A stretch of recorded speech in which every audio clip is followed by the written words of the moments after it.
Kidlat News Updates. Mga balita ngayon, 2 patay ng mahulog sa bangin ng sinasakyang motorsiklo sa Benguet. Binabantayang low pressure area sa labas ng Philippine Area of Responsibility, ganap ng isang bagyo ayon sa Pag-asa. Barkong pandigma ng New Zealand bumisita sa Maynila.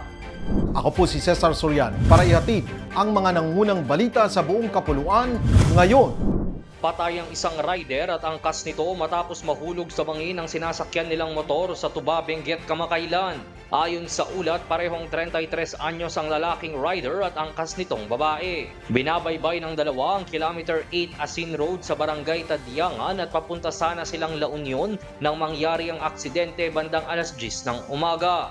Nawalan umano ng kontrol ang rider ng motorsiklo sa pakurbang bahagi ng kalsada dahilan upang dumiretso ang mga ito sa bangin at tuluyang bumagsak sa sapa. Agad namang narescue ang mga bangkay ng biktima sa tulong ng mga residente sa lugar, bumbero at kapulisan.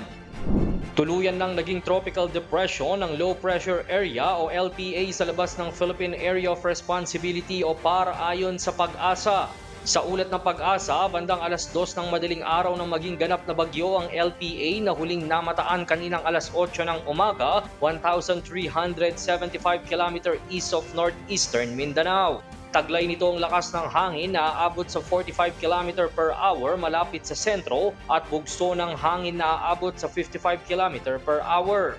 Kumikilos ito pakanluran sa bilis na 15 km per hour, ngunit hindi pa ito makakaapekto sa bansa. Bukas ng umaga o hapon maaaring pumasok na ang bagyo sa loob ng Philippine Area of Responsibility na tatawaging Bagyong Tino.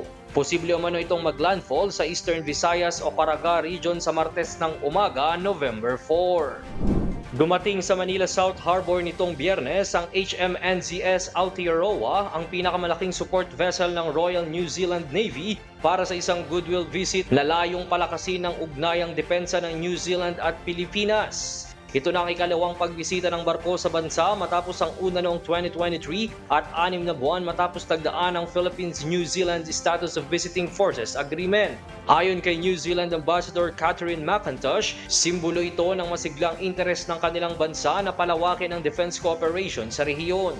Mananatili ang barko sa bansa hanggang November 3 at may mga nakalatag na courtesy call at defense engagement bago tumulak patungong Japan. Para sa Kidlat News Channel, ito si Jai Reyes, nag-uula. Ako po si Cesar Sorian, kasama nyo sa bawat pagputok ng balita.